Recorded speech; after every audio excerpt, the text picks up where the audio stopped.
Sister Miriam. Let us all be seated. Now testimony by Sister Miriam. సాక్ష్యమునకు సమయము సహోదరి మిరియం మన మధ్యలో తన సాక్ష్యాన్ని పంచుకుంటారు. Praise the Lord. కర్తருக்கு స్తోత్రం. దేవునికి స్తోత్రములు. 1 Corinthians chapter 1 verses 27 and 29.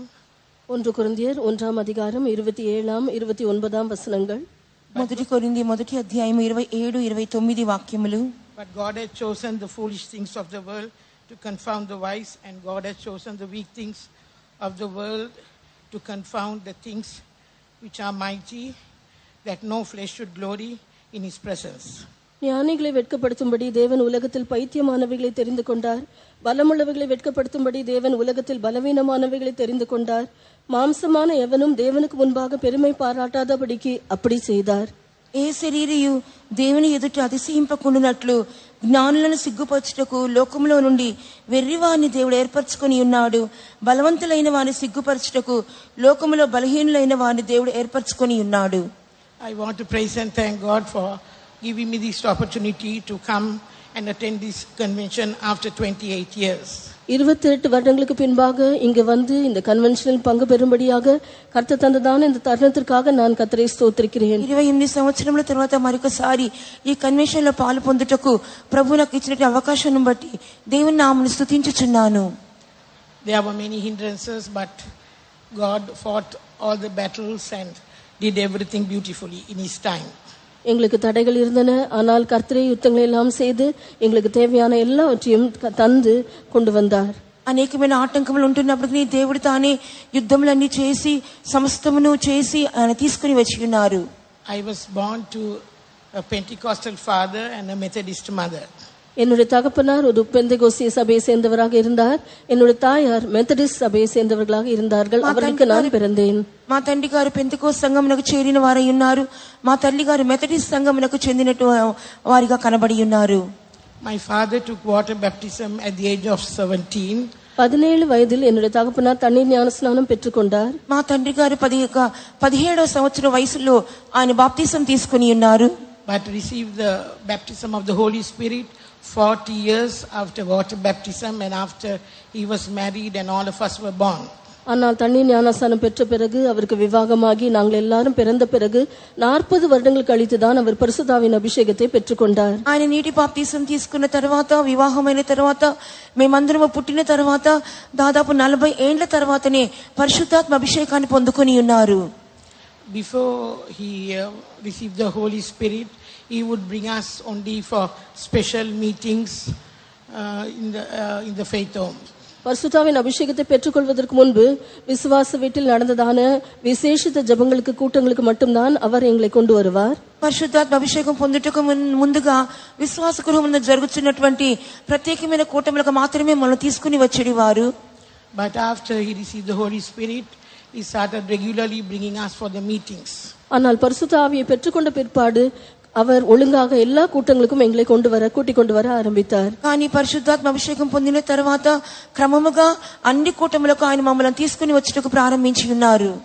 But I was the youngest in the family and I was a bit of a rebel and I only enjoyed the testimonies and I preferred to go to my mother's church which had only 1 hour of service. நான் வீட்டில் கடைசி பிள்ளையாக இருந்தேன். நான் கொஞ்சம் முரட்டாட்டம் உள்ளவளாகவும் இருந்தேன். நான் எனக்கு அங்கு சபையில் சொல்லப்படுகிறதான சாட்சிகள் மட்டும்தான் எனக்கு பிடிக்கும். என்னுடைய தாயாருடைய மெத்தடிஸ்ட் சபைக்கு செல்லதான் அங்கு 1 மணி நேரம் தான் கூட்டம் நடக்கும். அங்கு செல்லதான் நான் விருப்பம் உள்ளவளாக இருந்தேன். నేను నా ఇంటిలో చిన్నదానిగా ఉండి ఉన్నాను కాబట్టి కొంచెం మొండితనం గలదానిగా కనబడి ఉన్నాను. సంఘమునకు వెళుచున్నప్పుడు సాక్ష్యములు మాత్రమే నాకు ఇష్టమయ్యేది. మా యొక్క తల్లిగారు వెళుచున్నటువంటి మెథడిస్ట్ సంఘం అంటే నాకు చాలా ఇష్టం. ఎందువల్లనంటే ఆరాధన అంతా కూడా 1 గంట సమయంలో ముగించబడేది. I had come to the Pentecostal Sunday school only for 1 year, though my school was closed there, but I gave excuses saying that the faith home is too far to attend. என்னுடைய பள்ளிக்கூடத்துக்கு பக்கத்தில் தான் பெந்தெகோஸ்தே சபை இருந்தது. 1 வருஷம் மட்டும்தான் அங்கு நடந்ததான் ஞாயிறு பள்ளிக்கு நான் போனேன். ஆனால் அந்த சபை தூரமாக இருக்கிறது என்று நான் சொன்னேன். సండే స్కూల్ సబ్బాత పాఠశాలకు నేను నాకు పాఠశాల పక్కనే ఉన్నందువలన నేను ఆదివారం సబ్బాత పాఠశాలకు వెళ్ళిచుండేది దానిను. అయినప్పటికీ అది 1 సంవత్సరం మాత్రమే అలాగనే కొనసాగించి ఉన్నాను. I would go to see cinemas near the faith home but I didn't have a love to go to the house of God. Cinema பார்ப்பதற்கு எனக்கு விருப்பம் இருந்தது, ஆனால் தேவனுடைய வீட்டுக்கு செல்வதற்கு எனக்கு விருப்பம் இல்லாமல் இருந்தது. సినిమా చూడటకు నాకు ఇష్టం కలిగేను కానీ దేవుని ఇంటికి వెళ్ళటకు ఎంత మాత్రం నాకు ఇష్టం లేకుండా ఉండెను. But at the age of 19 I was invited for a young girls prayers for which I had no excuse to give because it was on a holiday. ஆனால் என்னுடைய 19வது வயதில் வாலிப பெண் பிள்ளைகளுக்காக நடத்தப்பட்டதான ஒரு ஜெபத்துக்கு நான் அழைக்கப்பட்டேன். அப்பொழுது எனக்கு சொல்வதற்கு எந்த சாக்கு போக்கும் இருக்கவில்லை, ஏனென்றால் அந்த நாள் ஒரு விடுமுறை நாளாக இருந்தது. నాకు 19 సంవత్సరాల వయసు వచ్చినప్పుడు మాకు సంఘములో ఒక యవనస్తులకు ఒకైనటువంటి కూటమిని ఏర్పాటు చేసి ఉన్నారు. నేను ఏ సాకు పోకులు చెప్పకుండా అక్కడ వెళ్ళవలసి వచ్చింది. ఎందువలనంటే ఆ దినమందు మాకు సెలవు దినముగా ఉండెను. Though there was not a prophecy or a vision or something great which happened, the bondage in which the enemy had bound me, that bondage was broken. அங்கு ஒரு தீர்க்க தரிசனமோ அல்லது ஒரு தரிசனமோ இல்லை என்றால் ஒரு பெரிய காரியம் ஒன்றும் சம்பவிக்கவில்லை. ஆனால் சத்துரு என்னை கட்டி வைத்ததான அந்த அடிமைத்தனத்தின் நுகம் அன்று முறிந்து போனது. ఒక ప్రవచనం గాని దర్శనం గాని ఏమీ జరగలేదు, కానీ సాతాను బంధించినటువంటి బంధకములు ఆ దినమందు తెగిపోయినట్లుగా నేను అనుభవించి ఉన్నాను. And that gave me a stepping stone to be able to go for the normal young girls prayers and for the tarrying meeting and the Sunday service. அது எனக்கு வேத பாட கூட்டங்களுக்கு செல்லவும், காத்திருப்பு கூட்டங்களுக்கு செல்லவும், ஞாயிற்றுக்கிழமை ஆராதனை நடக்கிறதான ஆராதனைகளுக்கு செல்லவும் அது எனக்கு ஒரு படிக்கலாக அது మారియது. అదొక ప్రారంభం మెట్టుగా నాకు మార్చబడిను. దాని తదుపరి నేను వేదపడ్డ కూటములకును కనిపెట్టు కూటములకును ఆదివారం ఆరాధనకు వెళ్ళుటకు ప్రారంభించి ఉన్నాను. The faith was same. Pastor Sam Paul, as Pastor MT mentioned yesterday, our founder pastor's son, Pastor Sam Paul, was there. Faith home was same, the meeting hall was same, everything was same. But the Lord had changed me, the Lord had taken away the scales from my eyes that I was able to enjoy the meeting from the beginning to the end. அங்க இருந்ததான விசுவாச வீடு அப்படியே தான் இருந்தது. அங்க இருந்ததான ஆராதனை கூடம், அந்த ஹால் அப்படியே தான் இருந்தது. நேற்று கேள்விப்பட்டது போல நம்முடைய சபையின் ஸ்தாபகரான பாஸ்டர் சாம் பாலும் அவர்களும் அங்கே தான் இருந்தார்கள். எந்த ஒரு மாற்றமும் இல்லை. ஆனால் கர்த்தர் என்னுடைய கண்களில் இருந்ததான செதில்களை அகற்றினார். தேவ சமூகத்தை என்னால் அனுபவிக்க முடிந்தது. అదే సంఘముగా కనబడి ఉన్నది, అదే ఆరాధన అన్ని కూడా అదే క్రమంలో జరపబడి ఉన్నది. పాస్టర్ సేమ్ పాల్ కూడా కనబడి ఉన్నారు. నిన్నటి దినమందు చెప్పిన విధంగా అన్ని అలాగనే ఉంటున్నప్పటికీ కూడా నా కళ్ళల్లో నుండి కొన్ని పొరల వంటివి రాలిన ఊడిపోగా నేను దేవుని సరిగా నేను ఆరాధించడానికి మొదలు పెట్టగలిగి ఉన్నాను. I was full of the world, and according to my garment, according to my dress or attire, I would change my color of the whatever jewelry or whatever adornments I was wearing. நான் மிகவும் உலகத்தால் நிறைந்தவளாக இருந்தேன். நான் என்ன dress போட்டிருக்கிறேனோ அதுக்கேற்றதான ஆபரணங்களை நகைகளை நான் அணிந்து கொள்வது வழக்கம். నేను లోక సంబంధినిగా కనబడి ఉన్నాను. ఎటువంటి దుస్తులు వస్త్రములు వేసుకుని ఉన్నాను, దాని తగినటువంటి నగలను ఆభరణములను ధరించుకుని దానిగా కనబడి ఉంటిని. But I told the servants of God, I know water baptism is correct, but maybe if Jesus talks to me, I will give up. But if you all tell me, I don't know whether I can give up. தண்ணீர் ஞானஸ்தானம் என்பது சரியான காரியம்தான். ஆனால் கர்த்தர் என்னிடத்தில் பேசினால் நான் ஞானஸ்தானம் எடுத்துக்கொள்கிறேன் என்று நான் தேவனுடைய ஊழியக்காரரிடத்தில் நான் சொன்னேன். నీటి బాప్తిసం అనేది సరైనదే, కానీ దేవుడు నాతో మాట్లాడినట్లయితే నేను తీసుకుంటాను, మీరందరూ చెప్పినట్లయితే నేను తీసుకునలేను అని చెప్పి ఉన్నాను. Anyway, I confess my sins according to what I thought was wrong, and I was baptized on the 1st of August 1982. என்னென்ன காரியங்கள் எல்லாம் தவறு என்று நான் நினைத்தேனோ அந்த காரியங்கள் எல்லாம் நான் அறிக்கை செய்தேன். என்னுடைய பாவங்களை எல்லாம் அறிக்கை செய்தேன். 1982 வருஷம் ஆகஸ்ட் மாதம் 1ஆம் தேதி தண்ணீர் ஞானஸ்தானம் பெற்றுக்கொண்டேன். ఏ తప్పిదములుగా కనబడి ఉన్నవో, ఏవేవి పాపములుగా కనబడి ఉన్నవో వాటన్నిటిని కూడా నేను ఒప్పుకోలు చేసి ఉన్నాను. 1982 సంవత్సరము ఆగస్టు నెల 1వ తారీఖున నేను నీటి బాప్తిసమునకు లోబడి ఉన్నాను. 2 days after that, there was an all-night prayer for all the working girls, and the sister who was in charge of the youth told me, come ready to receive the Holy Spirit. 2 நாட்களுக்கு பிற்பாடு வேலைக்கு போகிறதான பெண்களுக்கெல்லாம் ஒரு முழு இரவு ஜெபம் நடத்தப்பட்டது. அந்த முழு இரவு ஜெபத்தை நடத்தினதான సహోదరి வந்து பரிசுத்தாவின் అభిషేకத்தை పెట్టుకొள் என்று என்னிடத்தில் சொன்னார்கள். 2 దినములు అయిన తర్వాత ఉద్యోగస్తులు అయినటువంటి యవ్వన సహోదరులకు అందరికీ కూడా ఒక ప్రార్థన ఏర్పాటు చేయబడి ఉన్నది. ఆ యొక్క కూటమిని ఏర్పాటు చేసినటువంటి ఒక సహోదరిని ఆ యొద్దకు వచ్చి పరిశుద్ధాత్మ అభిషేకం పొందుకొనుటగాను నువ్వు ఆ కూటమిలో పాలు పొందవలెను అని నాతో చెప్పి ఉన్నారు. I did not desire the Holy Spirit, nor did I feel worthy of receiving the Holy Spirit. பரிசுத்தாவியை பெற்றுக்கொள்ள வேண்டும் என்றதான விருப்பமும் எனக்கு இருக்கவில்லை, அதற்கான தகுதியும் எனக்கு இருக்கவில்லை. పరిశుద్ధాత్మ అభిషేకం పొందుకొనవలెను అన్న వాంఛ నాలో లేదు, అటువంటి యోగ్యత కూడా నాలో లేదు. But at that prayer, the Lord visited me and I experienced the love of God which exceeded the love of my parents and my sister and my brothers. ஆனால் அந்த கூட்டத்தில் தேவன் என்னை சந்தித்தார், தம்முடைய அன்பினால் நிரப்பினார். அந்த அன்பு என்னுடைய பெற்றோர், என்னுடைய கூட பிறந்தவர்கள், என்னுடைய சகோதரர்கள் இவர்களுடைய எல்லாருடைய அன்பை காட்டிலும் மேலானதாக இருந்தது. ఆ కూటమిలో ప్రభు నన్ను సంధించి ఉన్నారు, తన ప్రేమతో నన్ను నింపి ఉన్నారు. అది ఎటువంటి ప్రేమ అనగా నా తల్లిదండ్రులు గాని నా సహోదరులు గాని నాకు ఇవ్వలేనటువంటి ప్రేమ అయి ఉండెను. But I knew now I'm going to receive the Holy Spirit, so I asked the Lord what was the hindrance. ஆனால் பரிசுத்தாவின் அபிஷேகத்தை நான் எப்படி பெற்றுக்கொள்ள போகிறேன் என்று எனக்கு தெரியாமல் இருந்தது. ஆண்டவரிடத்தில், ஆண்டவரே என்ன தடை இருக்கிறது என்று நான் கேட்டேன். కానీ పరిశుద్ధాత్మ అభిషేకమును ఎలా పొందుకొనవలెనో నాకు తెలియకుండెను. ప్రభువా నాలో ఉన్నటువంటి ఆటంకములు ఏంటని చెప్పి నేను అడిగి ఉన్నాను. Then the Lord told me that it was my jewelry. கர்த்தரிடத்தில் நீ போட்டு இருக்கிறதான ஆபரணங்கள் தான் அதற்கு தடை என்று சொன்னார். అప్పుడు దేవుడు నాతో ఏమి చెప్పి ఉన్నారనగా నువ్వు వేసుకున్నటువంటి ఆభరణములే దానికి ఆటంకములు అని చెప్పి ఉన్నారు. That was the last thing I wanted to give up. Not that was the last thing I wanted the Lord to speak to me. அதுதான் நான் செய்ய வேண்டியதான கடைசி காரியம் என்று நான் நினைத்துக் கொண்டிருந்தேன். அது குறித்து கர்த்தர் இடத்தில் கடைசியாக தான் பேச வேண்டும் என்று நான் நினைத்துக் கொண்டிருந்தேன். అదే నేను చేయవలసిన చివరి కార్యం అని చెప్పి అనుకొని ఉన్నాను. దేవుడు నాతో మాట్లాడవలసినటువంటి చివరి కార్యం అదే అని కూడా నేను చెప్పి అనుకొని ఉన్నాను.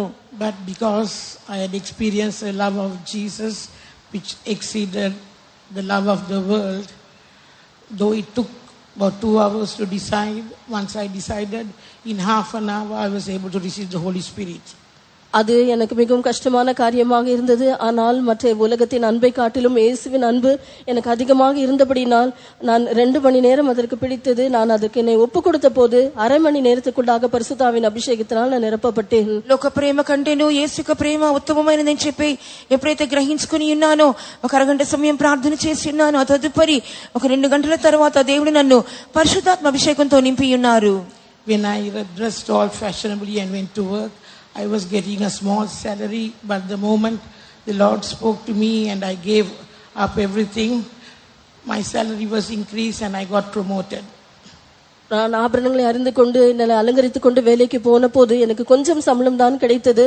ஆனால் கர்த்தரிடத்தில் பேசி அந்த ஆபரணங்களை நான் கலற்றின போது கர்த்தர் எனக்கு ஒரு ப்ரமோஷனை கொடுத்தார்.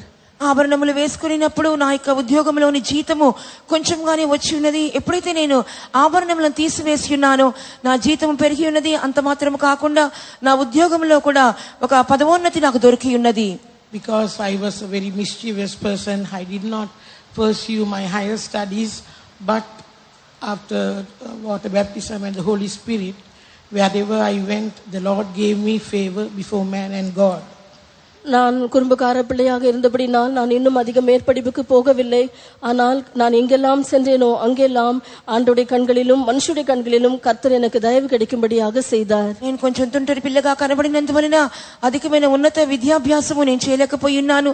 అయితే ఎప్పుడైతే పరిశుద్ధాత్మ అభిషేకం పొందుకొని ఉన్నాను, బాప్తిసం తీసుకొని ఉన్నాను, అప్పుడు నేను వెళ్ళిన చోట్లెల్లా కూడా దేవుని దయ మనుషుల దయ నాకు దొరికి ఉండెను. I was taught by the servants of God that God has a plan in our lives when we are in our mother's womb. So I asked the Lord what his plan was. தாயின் கருவில் இருக்கும் போதே நம்மை குறித்து தேவனுக்கு ஒரு திட்டம் இருக்கிறது என்று கர்த்தருடைய ஊழியக்காரர்கள் எனக்கு சொல்லி தந்திருந்தார்கள்.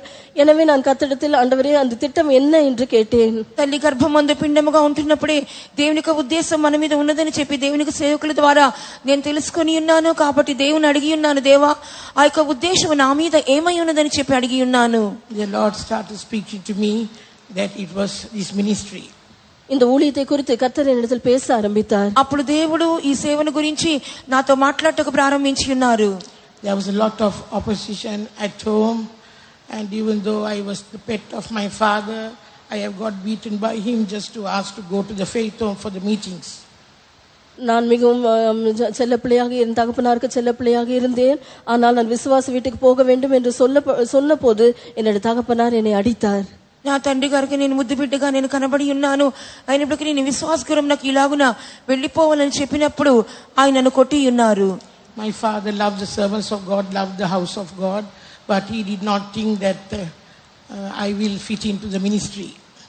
என்னுடைய தகப்பனார் கர்த்தருடைய ஊழியக்காரரை நேசித்தார், ஆண்டவருடைய வீட்டை நேசித்தார். ஆனால் கர்த்தருடைய ஊழியத்துக்கு செய்வதற்கு நான் தகுதி உள்ளவள் என்று அவர் நினைக்கவில்லை. మా యొక్క తండ్రి గారు దేవుని సేవకులను ప్రేమించి ఉన్నారు, దేవునికి ఇంటిని ప్రేమించినారు, కానీ నేను దేవునికి ఇంటిలో సేవ చేయుటకు యోగ్యురాలను కానని చెప్పి అనుకొని ఉన్నారు. Once when Pastor S.B. Ernest had visited our country and there was a thundering prophecy after the sermon. ஒரு முறை எங்களுடைய தேசத்துக்கு பாஸ்டர் எஸ்பி அர்னஸ்ட் அவர்கள் வந்தபோது தூது முடிந்த பிற்பாடு இடிமுழக்கம் போன்ற ஒரு தீர்க்க தரிசனம் உண்டாயிற்று. ఒక పర్యాయం మందు మా దేశమునకు పాస్టర్ ఎస్బి ఎర్నెస్ట్ గారు వచ్చి ఉన్నారు. ఆయన ప్రసంగం చేసి ముగించిన తర్వాత ఒక ఉరుము శబ్దము వలె ఒక ప్రవచనము వచ్చి ఉన్నది. Parents, if your children are called to serve me, don't hinder them. If you hinder them, they will never be a blessing to you. பெற்றோரே, எனக்கு ஊழியம் செய்யும்படியாக உங்களுடைய பிள்ளைகளுக்கு அழைப்பு இருக்கும் என்றால் நீங்கள் அவர்களை தடை பண்ண வேண்டாம். அப்படி தடை செய்தால் அவர்கள் உங்களுக்கு ஒரு ஆசீர்வாதமாக இருக்க மாட்டார்கள். తల్లిదండ్రులారా, మీ పిల్లలకు ఒకవేళ సేవకు పిలుపున్నట్లయితే మీరు వారిని ఆటంకపరచవద్దు. అలాగ ఆటంకపరిచినట్లయితే వారు ఆశీర్వాదకరంగా ఉండరు అని చెప్పి అనే ప్రవచనం వచ్చినది. And that went into my father's heart like a knife, and then he decided to not to stop me from going to the house of God. அது ஒரு கத்தியை போல, ஒரு பட்டயத்தை போல என்னுடைய தகப்பனுடைய இருதயத்துக்குள்ளே பாய்ந்தது. கர்த்தருடைய வேலை செய்வதற்கு அவர் என்னை அதற்கு பிற்பாடு தடை செய்யவில்லை. ఆ యొక్క వాక్కులనేవి మా తండ్రి గారి హృదయంలోనికి ఒక కత్తి వలె చొచ్చుకొని ఉన్నది. ఆ తదుపరి నేను ఈ విధంగా సేవకు వెళ్ళుట అనే కార్యమును ఆయన ఆటంకపరచలేదు. And from the day I came to the house of God, the Lord has been faithful to me. கர்த்தருடைய வீட்டுக்கு வந்த நாளில் இருந்து கர்த்தர் எனக்கு உண்மையுள்ளவராக இருக்கிறார். దేవునికి ఇంటికి వచ్చిన దినము మొదలుకొని దేవుడు నా పట్ల నమ్మకస్తుడిగానే ఉండి ఉన్నారు. I also just the year I joined the ministry in the month of October, I had a Buddhist boss and he had a dream about me. நான் ஊழியத்துக்கு வந்ததான் அந்த வருஷத்தில் அக்டோபர் மாதத்தில் நான் வேலை செய்ததான இடத்தில் எனக்கு ஒரு மேல் அதிகாரி இருந்தார். அவர் புத்த மதத்தை சேர்ந்தவராக இருந்தார். నేను సేవకు వచ్చినటువంటి ఆ యొక్క అక్టోబర్ మాసంలో ఆ యొక్క నేను ఎక్కడైతే ఉద్యోగం చేస్తున్నానో నా పై అధికారి ఒక బౌద్ధ మతస్థుడుగా ఉండి ఉన్నాడు. He told me, this year you are going to become a nun because so I said, why? Then he said, your church fathers are saying you are not fit for this year, but all my dreams don't happen the other way around, so you are going to become a nun this year. அவர் சொன்னார், உங்களுடைய சபையில் இருக்க பாதிரிமாரெல்லாம் இந்த வருஷம் நீ ஊழியத்துக்கு தகுதி உள்ளவள் அல்ல என்று சொல்லுகிறார்கள். ஆனால் என்னுடைய சொப்பனங்கள் எல்லாம் மாறானதாக வேறு விதமாக தான் நடக்கும். எனவே நீ இந்த வருஷம் நீ ஒரு ஊழியக்கார சகோதரியாக மாறுவாய் என்று சொன்னார். మీ యొక్క చర్చి ఫాదర్లందరూ కూడా నీవు సేవకు యోగ్యురాలు కావని చెప్పి వాళ్ళు అందరూ అనుకుని ఉన్నారు. కానీ నా యొక్క స్వప్నంలన్నీ కూడా దీనికి మారుగా వేరుగా ఉన్నవి. కానీ ఈ సంవత్సరం నువ్వు సేవకు వెళతావని చెప్పి ఉన్నాడు. So God gave me the blessings of those above me in my working place and also the blessings of my parents. கர்த்தர் என்னுடைய மேல் அதிகாரிகள் இடத்திலிருந்து ஆசீர்வாதங்களை தந்தார். என்னுடைய பெற்றோர் இடத்திலும் ஆசீர்வாதங்களை பெற்றுக்கொள்ள அவர் ఉదவி செய்தார். ఈ రీతిగా నేను ఉద్యోగం చేస్తున్నటువంటి ఆ స్థలంలోని పై అధికారుల దృష్టిలో కూడా నేను దయను పొందుకొని ఉన్నాను. మా తల్లిదండ్రుల దృష్టిలో కూడా నేను ఆశీర్వాదం పొందుకొని ఉన్నాను. God gave my sister a daughter in my place so that when I left for the faith home, she took my place. நான் விசுவாச வீட்டுக்கு வந்த போது என்னுடைய சகோதரிக்கு கர்த்தர் ஒரு மகளை தந்தார். அவள் என்னுடைய இடத்தை எனக்கு பதிலாக அந்த இடத்தை அவள் எடுத்துக்கொண்டாள். నేను విశ్వాసకులకు వచ్చి వేసిన తర్వాత నాకు బదులుగా ఆ స్థానంలో ఉండుటకు మా అక్కకు దేవుడు ఒక ఆడపిల్లని ఇచ్చి ఉన్నారు. I want to praise and thank God for all the experiences the Lord has given me in the different faith homes I have served with the different servants of God and believers. நான் ஊழியம் செய்ததான பல்வேறு இடங்களில் வெவ்வேறு ஊழியக்காரர்கள் விசுவாசிகளோடு மத்தியில் ஊழியம் செய்த நேரங்களில் எல்லாம் கர்த்தர் எனக்கு செய்ததான எல்லா நன்மைகளுக்காக ఆశీర్వాదங்களுக்காக நான் కర్తரை స్తోత్రిக்கிறேன். నేను ఏ స్థలంలో అయితే సేవ చేసి ఉన్నానో అక్కడ ఉన్నటువంటి సేవకుల మూలముగా విశ్వాసుల మూలముగా అనేక రకమైన అనుభవములను ఆశీర్వాదాలను పొంది మేళ్లను పొందినందుకు దేవుని నామమును స్తుతించుచున్నాను. Even during my training period, I got a sickness and I could have died, but God preserved me. என்னுடைய பயிற்சி காலத்திலும் கூட நான் வியாதிப்பட்டேன், நான் மரண தருவாயிலானேன். ஆனால் கர்த்தர் என்னை பாதுகாத்தார், சுகமாக்கினார். నా తర్ఫీదు కాలంలో ఉంటున్నప్పుడు కూడా నాకు వ్యాధి వచ్చినది, మరణావస్థలోకి నేను వెళ్ళి ఉన్నాను, కానీ దేవుడు నన్ను స్వస్థపరిచి ఉన్నారు. Even in the year 2014, I fell sick. I didn't even know what it was, and I was confined to bed. But even there, God miraculously healed me. 2014 வருஷத்திலும் கூட நான் வியாதிப்பட்டேன், நான் படுக்கையிலானேன். அந்த வியாதி என்ன என்று அறியாமல் இருந்தேன். ஆனால் கர்த்தர் அதிசயமாக என்னை சுகமாக்கினார். 2014 సంవత్సరం అందు కూడా నేను వ్యాధి పడి ఉన్నాను, పడకలో పడిపోయి ఉన్నాను. అది ఎందువల్ల వచ్చినదో కూడా నాకు తెలియదు. అయినప్పటికీ నీ దేవుడు అద్భుత రీతిగా నన్ను స్వస్థపరిచి ఉన్నారు. As Pastor T.U. Thomas says that if we are humble, that ministry is easy. I will not tell you that I am humble, but as St. Paul says, I am what I am by the grace of God.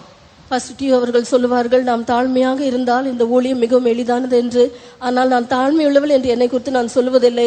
அப்போஸ்தலனாகிய பவுல் சொல்வது போல நான் இருக்கிறது தேவ கிருபையினாலே இருக்கிறேன். Pastor టి.యు. Thomas గారు చెప్తూ ఉంటారు, మనం తగ్గింపగల వారుగా ఉన్నట్లయితే ఈ సేవ చాలా సులభంగా చేయగలమని చెప్పి ఆయన చెప్పుచూ ఉంటారు. నేను తగ్గింపగలదానను అని చెప్పుకున్నట్టు లేదు, కానీ నేనేమై ఉన్నానో దేవుని కృప వల్లనే అయ్యున్నానని చెప్పగలను. Once again, I really want to thank and praise God for this glorious ministry. இந்த மகிமையான ஊழியத்துக்காக மறுபடியுமாக தேவனுக்கு நான் நன்றி செலுத்த விரும்புகிறேன். ఈ మహిమగల సేవ నిమిత్తం మరొకసారి నేను దేవునికి కృతజ్ఞతాస్తుతులు చెల్లించుచున్నాను. Though we have given up our family, the Lord has given 100-fold, and not only given me, but He has given my earthly family also. They gave me to the Lord, and God has looked after them and given them also the blessings. கர்த்தர் ஊழியத்துக்கு வந்ததான எல்லாவற்றையும் விட்டு ஊழியத்துக்கு வந்ததான எனக்கு கர்த்தர் நூறத்தனையான பேரை தந்திருக்கிறார். எனக்கு மட்டுமல்ல, நான் விட்டு வந்ததான இந்த பூமிக்குரிய குடும்பத்தாரையும் கூட கர்த்தர் எல்லா ఆశీర్వాదங்களால் நிறைத்திருக்கிறார். నేను నా కుటుంబంను విడిచిపెట్టినందువలన ఈ సేవకు వచ్చిన తర్వాత దేవుడు నాకు నూరంతలుగా నాకు సమస్తమును దయచేసి ఉన్నారు. నాకు మాత్రమే కాకుండా విడిచి వచ్చినటువంటి కుటుంబస్తులకు కూడా దేవుడు అధికమైనటువంటి ఆశీర్వాదాలతో దేవుడు నింపి ఉన్నారు. Please keep me and all the servants of God in your prayers, that He who has begun the good work in us is faithful and able to complete it, but that we too will yield ourselves into His hands, that He will be able to prepare us all for Zion. நம்மை அழைத்த தேவன் உண்மையுள்ளவர். அவர் நம்மில் ஆரம்பித்த வேலை கடைசி பரியந்தம் நடத்த உண்மையுள்ளவராக இருக்கிறார். எனக்காகவும் எல்லா தேவ ஊழியக்காரருக்காகவும் ஜெபித்துக் கொள்ளுங்கள். நாங்களும் இதற்காக நின்று கர்த்தருடைய வருகைக்கென்று ஆயத்தப்படும்படியாக ஜெபித்துக் కొల్లుங்கள். పిలిచిన దేవుడు నమ్మకస్తుడై ఉన్నాడు. మనలో ప్రారంభించిన సత్క్రియను ఆయన ఆదినం వరకు ఆయన నెరవేర్చుటకు శక్తిమంతుడై ఉన్నారు. అంత మాత్రమే కాకుండా నా నిమిత్తము ప్రార్థన చేయండి. ఎలాగైనా సరే సియోనులో దేవుని సన్నిధిలో కనబడవలెను. Praise the Lord. கர்த்தருக்கு ஸ்தோத்திரம். దేవునికి స్తోత్రములు. கிருபையால தேவனருக்கு தந்த மேன்மையான ஆத்தும ரட்சிப்புக்காகவும் மகிமையான ஊழியத்துக்கு என்று அழைத்து தேவனுடைய வீட்டில் கொண்டு வந்து இம்மட்டும் மகிமையான ஊழியம் மகிமையாக செய்ய தேவன் பாராட்டின எல்லா கிருபைகளுக்காக நாம் கரங்களை உயர்த்தி நன்றியுடன் கர்த்தரை ஸ்தோத்திரம் பண்ணுவோம். Graciously the Lord has given us the salvation of soul. He has brought us to the glorious ministry and doing this ministry gloriously, for which let us all lift up our hands and praise God. దేవుడు కృపగా అనుగ్రహించినటువంటి ఆత్మరక్షణ కొరకును ఆమెని మహిమగల సేవకు తీసుకొని వచ్చి ఉన్నారు. ఇంతవరకు కూడా ఈ సేవను చేయడానికి ప్రభు సహాయం చేయించి వచ్చినారు కనుక దేవుని స్తోత్రించుదాము. స్తోత్రం.